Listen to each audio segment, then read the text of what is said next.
에스겔서 18장 21절에서 32절까지 말씀입니다.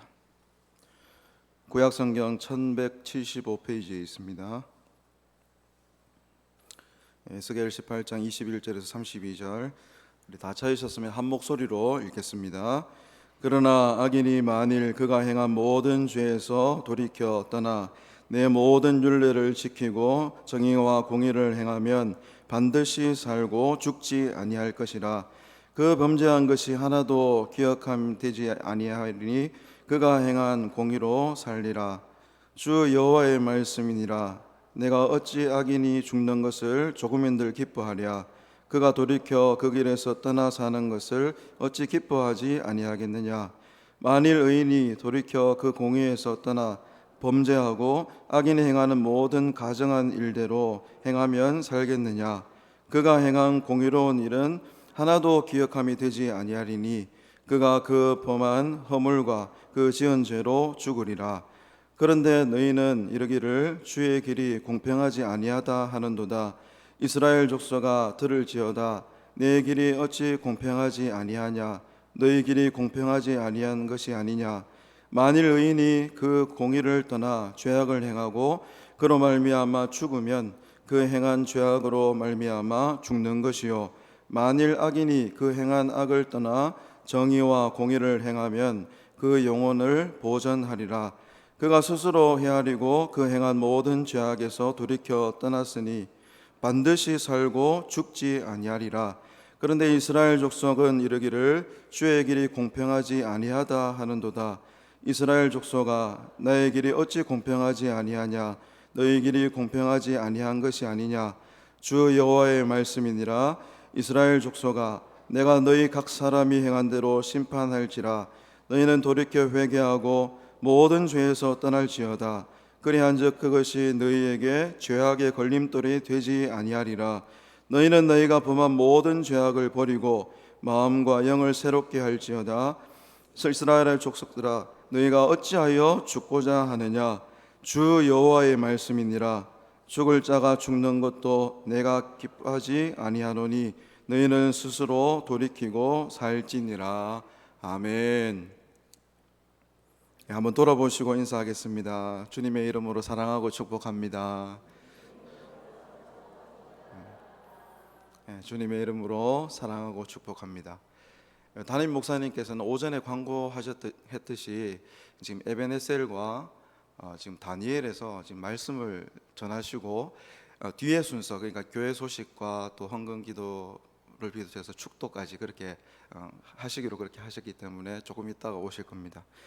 오늘은 제가 에스겔서 18장 이하에 있는 말씀을 가지고 정의와 공의를 행하라 라는 말씀의 제목으로 함께 말씀을 살펴보고 은혜를 받기를 원합니다. 오늘 이 에스겔서의 말씀에서 하나님께서는 악인이 죄에서 돌이키는 것을 기뻐하시는 분이라고 그렇게 말씀을 하고 있습니다. 오늘 이렇게 여러 가지 반복되는 그런 구절들도 있는 것 같고 그 말씀이 그 말씀인 것 같은 그런 내용인데 핵심을 이야기하자면 그렇습니다. 이 의인이 공의를 떠나서 믿음 없이 죄를 행하면 그로 인해서 죽게 되는 것이고, 또 죄인이 악을 떠나서 정의와 공의를 행하면 하나님께서 심판하지 않으시고 반드시 살려주시겠다, 구원해 주시겠다라고 그렇게 말씀을 하고 있습니다. 하나님께서는 이 각 사람이 행한 대로 심판할 것이기 때문에 죄를 버리고 마음과 영을 새롭게 하라, 그렇게 우리들에게 말씀하셨습니다. 이스라엘 백성들은 자신들이 조상의 죄로 인해서 굉장히 고통받고 있다고 그렇게 생각을 했습니다. 우리의 조상이 저지르는 그 죄 때문에 내가 왜 고통을 받아야 됩니까?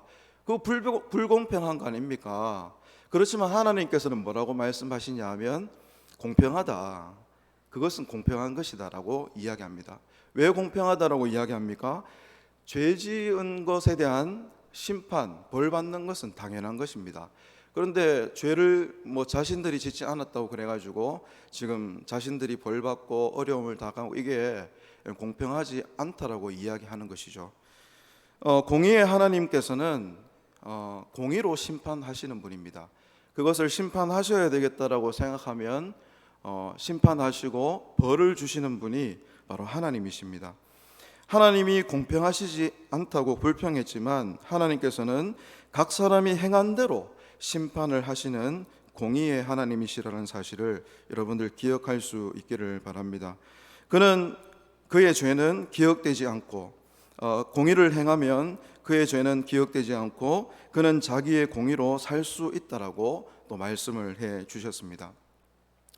저는 이제 황금교회 오기 전에 여러 가지 진안교회에서 여러 가지 사역들을 했는데 그 중에서 기억에 남는 사역이 있다면은 중고등부 학생들을 지도한 사역이었던 것 같습니다.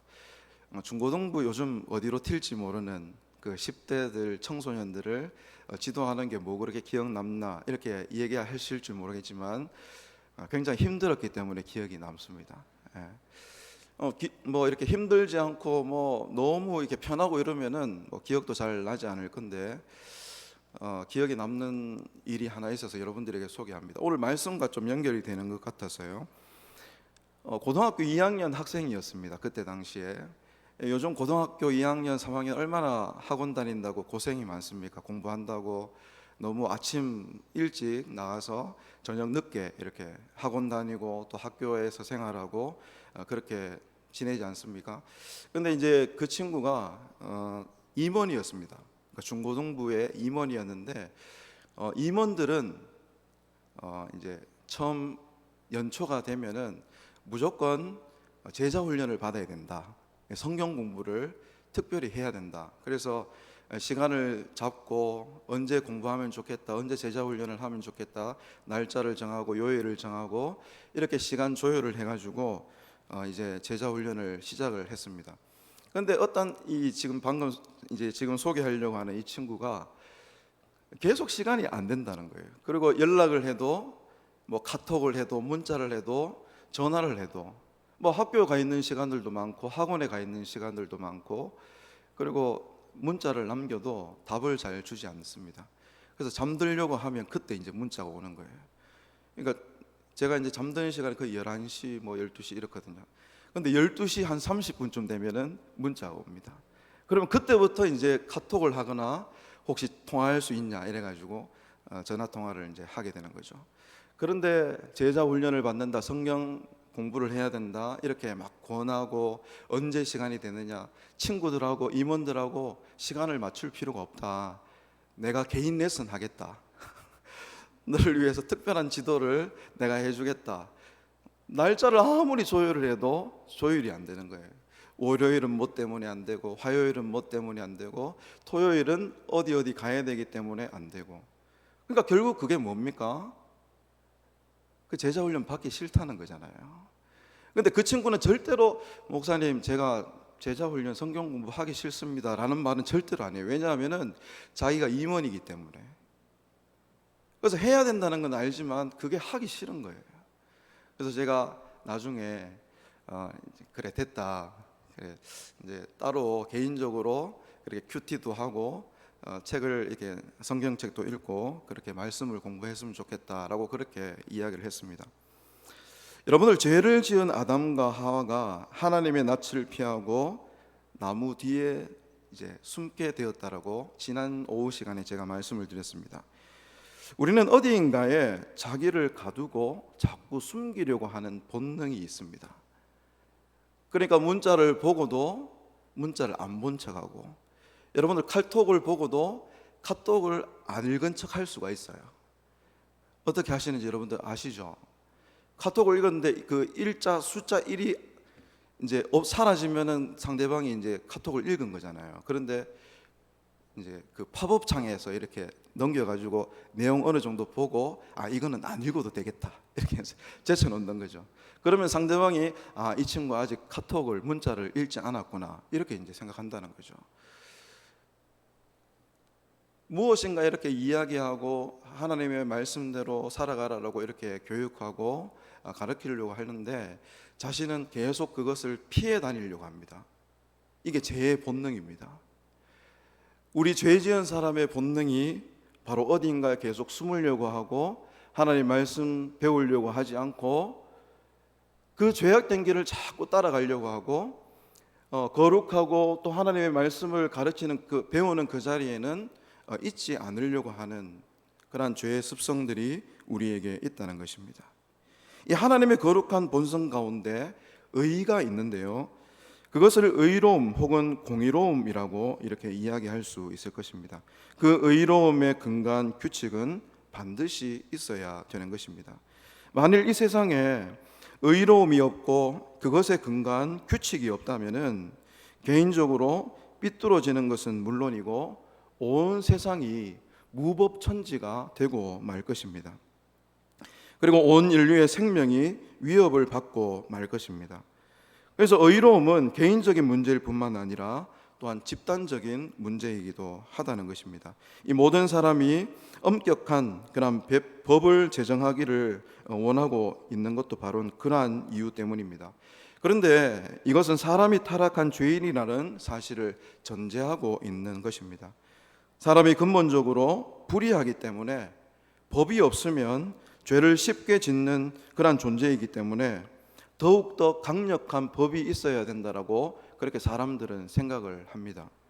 에덴 동산에서 하나님께서는 의로운 법을 제정하셔서 사람들이 하나님을 사랑하게 하고 또 이웃을 사랑하면서 영원한 복을 누릴 수 있도록 하나님께서는 법을 만들어 주셨습니다.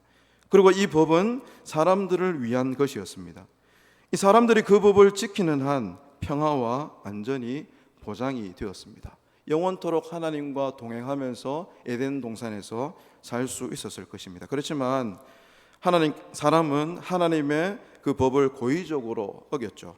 그리고 사람들은 하나님의 의로운 심판으로 말미암아 일시적인 그런 형벌과 영원한 형벌을 받게 될 수밖에 없게 되었습니다. 그 결과 사람들의 삶은 참으로 비참해졌고 결국 영원한 죽음에 이르는 그런 고통을 겪게 되었습니다. 그렇다면 어떻게 우리가 이 형벌을 피하고 은혜를 입어서 하나님과 화평하고 하나님과 화목을 이룰 수 있겠습니까? 이 하나님의 형벌을 피하고 다시 하나님의 은혜를 입고 또 하나님과 화평하게 되는 것, 이 세 가지 모두가 다 중요합니다. 형벌을 피했지만 하나님과 화목하지 않는다면 형벌이 사라진 의미가 아마 없을 것입니다. 이 하나님과의 화목이 없는 행복이라는 것은 진정한 행복이라고 이야기할 수 없을 것입니다. 반대로 하나님과 화목하게 되었지만 형벌이 만약에 남아있다면 그것도 문제가 될 수 있는 것입니다. 우리가 하나님의 형벌을 피하고 하나님의 은혜를 입고 하나님과 화목하게 될 수 있는 유일한 길은 하나님의 의를 만족시키는 것밖에 없습니다. 하나님께서는 이 자신의 의가 만족되기를 원하시고 있습니다. 다른 길이 없습니다. 오직 그 길밖에 없습니다. 이 인간의 범죄는 하나님의 의를 파괴하는 것이기 때문에 인간의 회복은 하나님의 의를 만족시키는 것이 되어야지만 회복이 가능한 것입니다. 그렇다면 우리가 도대체 어떻게 해야만 하나님의 의가 만족되어서 하나님의 진노가 풀릴 수 있겠습니까?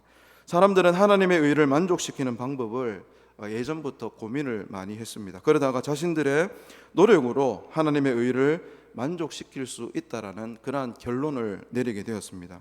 그런 하나님의 사람이 서로 협력함으로 하나님을 기쁘시게 할 수 있다라고 그렇게 생각을 했습니다. 이것은 사람의 무능한 상태를 모르기 때문에, 그리고 죄에 대한 심각성을 모르기 때문에, 무엇보다도 하나님의 그 의의 수준을 모르기 때문에 그러한 결정을 내리게 된 것입니다. 그들은 기껏 다른 사람들과 비교해서 자신들의 의로움을 과시했습니다. 나는 저 사람보다 나는 저 사람보다 예배 더 잘 드려, 나는 저 사람보다 헌금 더 많이 해. 이러한 것으로 그 하나님의 의를 충족시키려고 했다는 것입니다.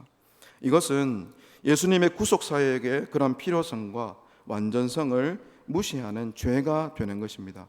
예를 들어보면 예수님 당시에 이 유대주의자들은 율법주의적 공로주의에 사로잡혀 있었습니다. 이 사람들이 선한 일을 많이 하면 하나님께서 만족하셔서 모든 우리의 죄를 용서해 주실 것이라고 그렇게 믿고 있었습니다. 그래서 사람들은 율법에 명시된 선한 행동을 많이 노력하면서 그렇게 실천하려고 노력했습니다.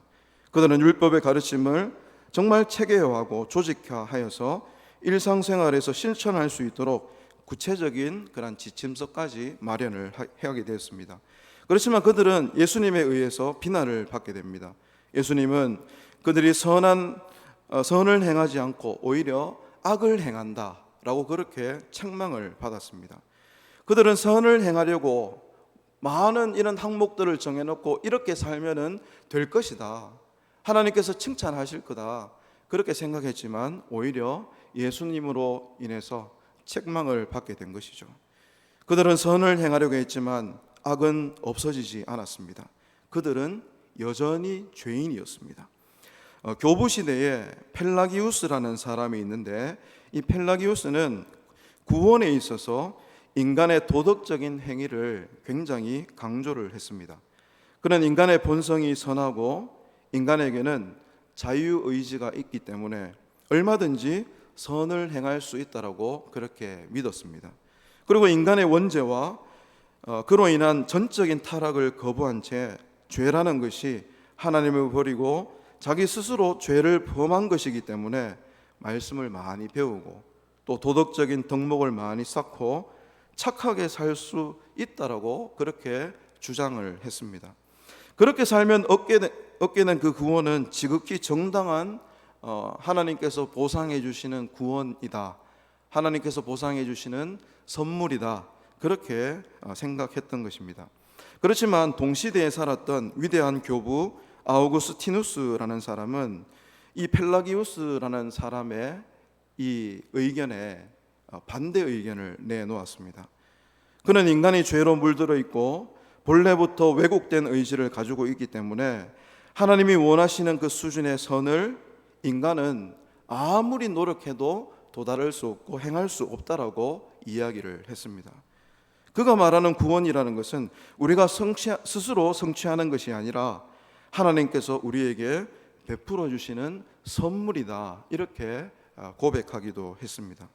이 중세시대 때 로마 천주교는 성경의 가르침에 크게 벗어나 있었습니다. 이 로마 천주교의 구원이라는 것은 하나님과 인간이 협력함으로 얻게 되는 결과물이다, 하나님과 인간이 협력하면은 그 구원을 이룰 수 있다, 이렇게 천주교에서는 가르쳤습니다.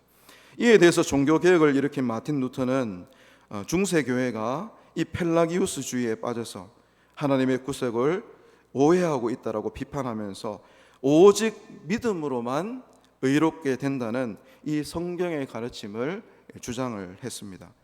그는 원래 아우구스티누스 회의 수도사였는데 이 아우구스티누스의 은총론에 근거하여서 인간에게는 선을 행할 능력이 없고 하나님의 은혜가 없이는 우리 인간은 하나님에게서 점점점 멀어져 갈 수밖에 없다라고 그렇게 이야기를 했습니다. 그래서 우리가 하나님의 은혜가 필요한 것입니다. 우리가 스스로 노력하고 애쓰고 하나님 앞으로 더 가까이 갈 수 있다라고 그렇게 착각하면서 살아가면 안 되는 것입니다. 이 구원이라는 것은 우리 사람의 머리로 이해할 수 있는 것이 아닙니다. 구원은 사람이 스스로 결정할 수 있는 것도 아니라는 것입니다. 이 사람이 의지를 가지고 내가 구원을 받아야 되겠다, 그렇게 결심한다고 해서 받을 수 있는 것이 아니라는 것입니다. 구원은 오직 하나님께서 절대 주권을 가지고 행하시는 것입니다. 그것은 인간의 상태나 공의로 그렇게 되어지는 것이 아니라 오직 하나님의 뜻에 의해서 이루어지는 것입니다. 오늘 오전 시간에도 우리 담임 목사님께서 말씀하셨는데 요한복음 3장에 보면은 바리새인 중에 바리새인, 또 유대인의 지도자였던 니고데모 이야기가 나옵니다. 이 니고데모가 예수님을 찾아가게 되죠. 그는 자신의 신앙에 무엇인가 문제가 있다고 생각하고 예수님께 확실히 어떤 생명력이 있다고 생각해서 예수님에게 찾아가서 묻습니다.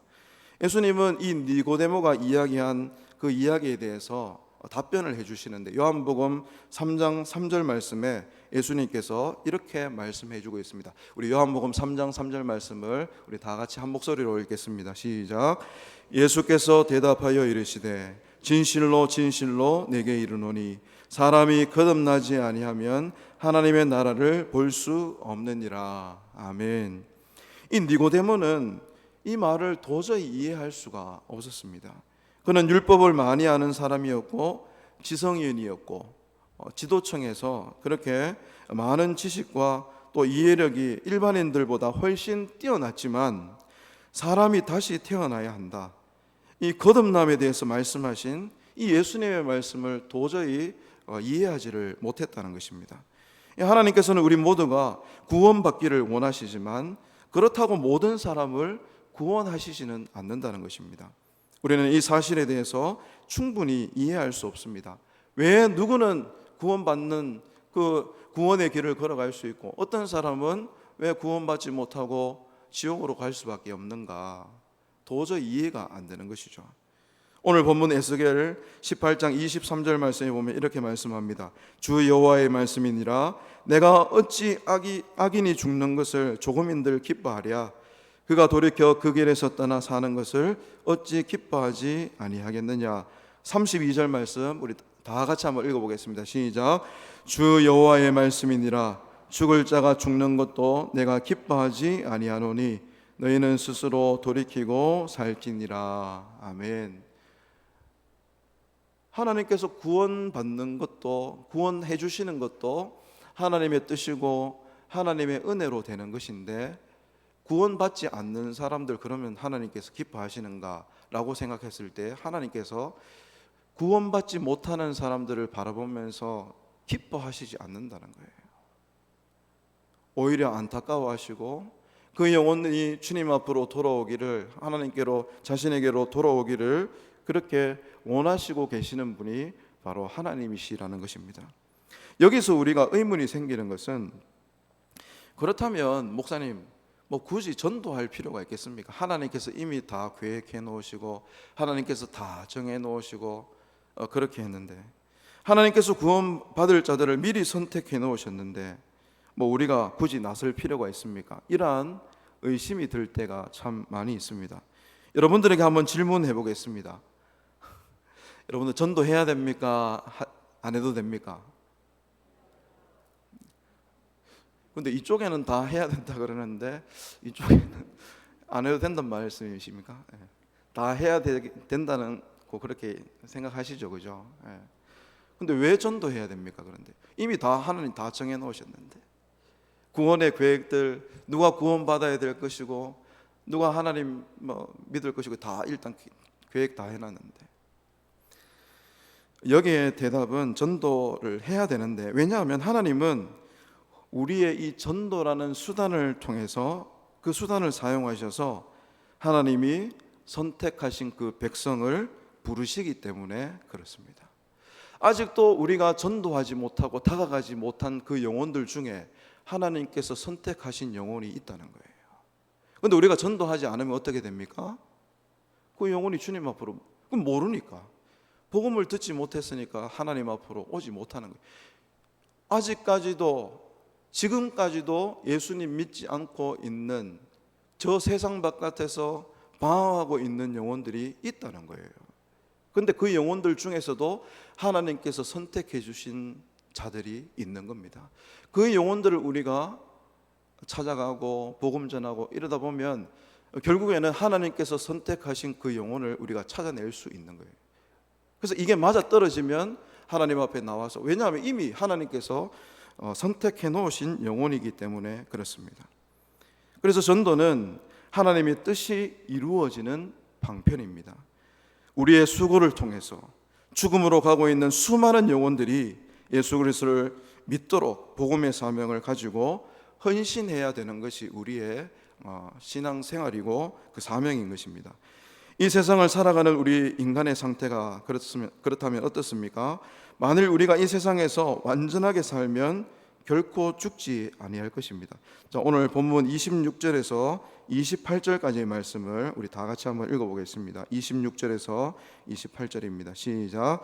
만일 의인이 그 공의를 떠나 죄악을 행하고 그로 말미암아 죽으면 그 행한 죄악으로 말미암아 죽는 것이요, 만일 악인이 그 행한 악을 떠나 정의와 공의를 행하면 그 영혼을 보전하리라.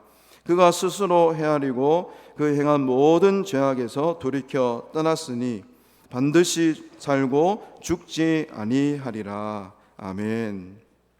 하나님은 공의로우신 분이시기 때문에 사람이 행한 대로 갚아주시는 분입니다. 그러면 우리 스스로가 하나님의 의에 대한 그런 완전한 값을 우리가 스스로 지불을 할 수 있습니까? 그래서 하나님의 형벌을 피하고 다시 하나님의 은혜를 입을 수 있으며 하나님과 이렇게 화평하고 화목을 이룰 수 있겠습니까? 우리 스스로는 결코 그렇게 할 수가 없습니다. 우리의 스스로 힘으로는 불가능하고 우리는 날마다 우리의 죄가 그렇게 하면 할수록, 그렇게 된다라고 생각하면 할수록 우리의 죄가 늘어날 뿐인 것입니다. 로마서 7장 15절 말씀에는 이렇게 말씀을 하고 있습니다. 우리 로마서 7장 15절 같이 읽어보겠습니다. 시작. 내가 행하는 것을 내가 알지 못하노니 곧 내가 원하는 것은 행하지 아니하고 도리어 미워하는 것을 행함이라. 자, 로마서 7장 19절입니다. 내가 원하는 바 선은 행하지 아니하고 도리어 원하지 아니하는 바 악을 행하는도다. 아멘. 하나님께서 이렇게 얘기하고 계시는 겁니다. 실제로 우리는 하나님을 만족시켜 드리기는커녕 세상에서 온갖 죄를 다 저지르는 것입니다.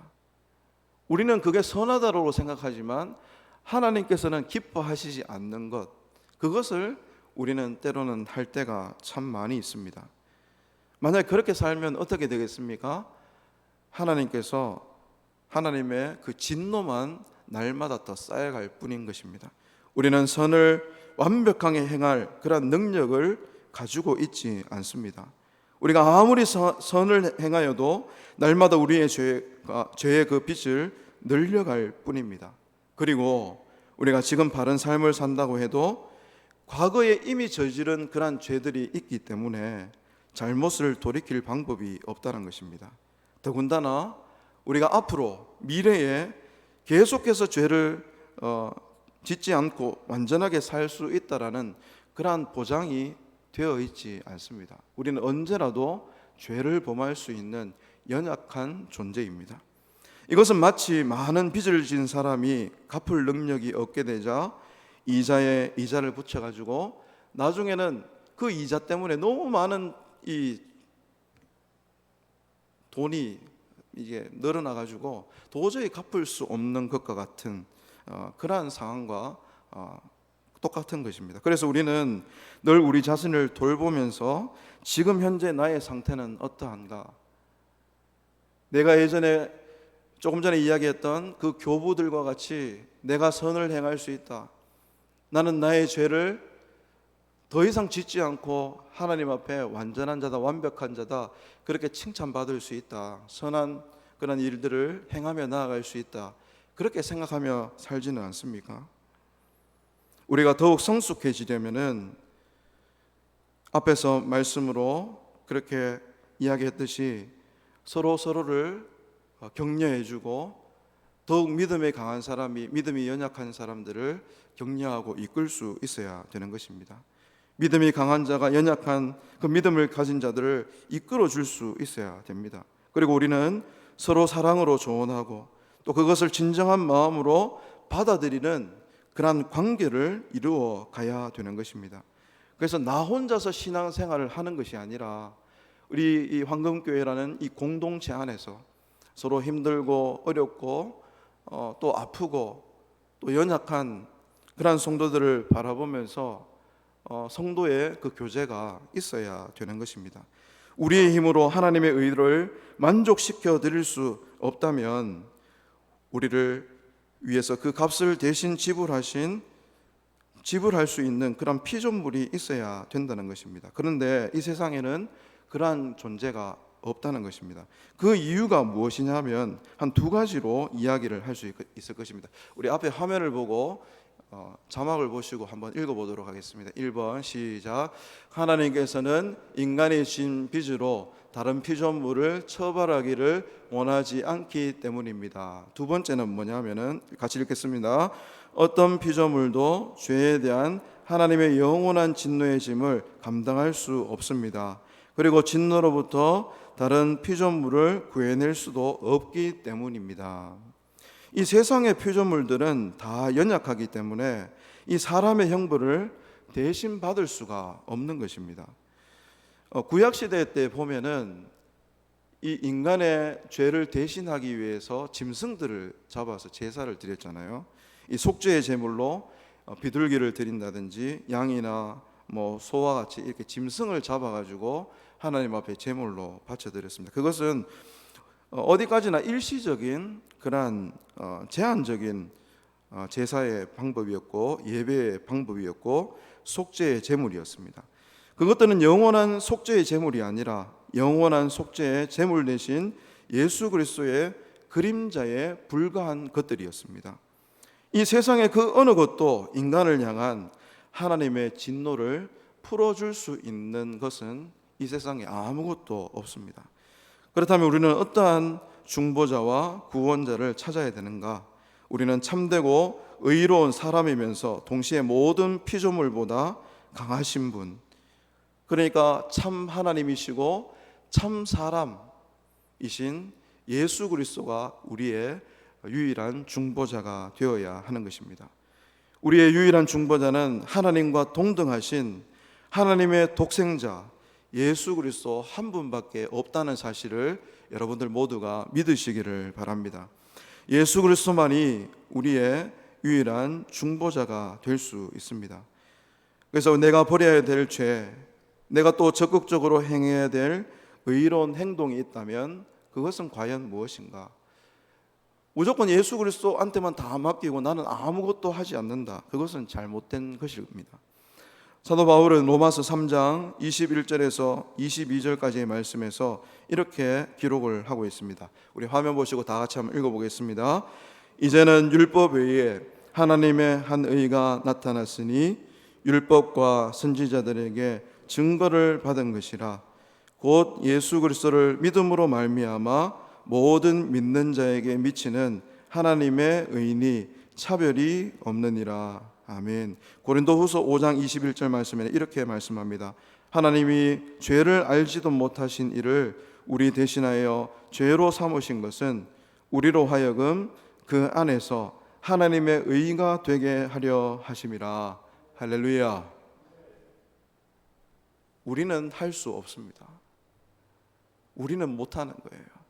그렇지만 죄도 알지 못하는 예수 그리스도께서 우리의 죄의 용서를 위해서 또 하나님의 의를 충족시키고 만족시키기 위해서 십자가에 달려서 우리의 죄를 모두 짊어지시고 보혈을 흘려 주셨습니다. 예수 그리스도가 그 십자가에 죽으실 때 그 보혈을 흘리심으로 우리의 모든 죄값을 다 치러 주셨고 또 마귀의 권세에서 구원해 주셨습니다. 그리고 하나님의 보호를 받게 해 주셨습니다. 그리고 영원한 생명을 확신하게 해 주셨고 또 말씀과 기도를 통하여서 거룩한 삶을 살 수 있도록 우리를 지금도 붙잡아 주시고 계시다는 사실을 여러분들이 믿으시기를 바랍니다. 그래서 이제 이 세상에서 다른 어떠한 것에 소망을 두지 않기를 바랍니다. 사나 죽으나 우리의 유일한 소망은 예수 그리스도 한 분밖에 없습니다. 한번 따라하겠습니다. 우리의 유일한 소망은 예수 그리스도 한 분밖에 없습니다. 그 주님을 붙드시기를 바랍니다. 믿음으로 사시기를 바랍니다. 예수 그리스도를 더욱 의지하여서 믿음으로 날마다 주님 붙들고 승리하는 우리 황금교회 모든 성도님들 다 될 수 있기를 주님의 이름으로 축복합니다. 함께 우리 찬양하며 나아가시겠습니다.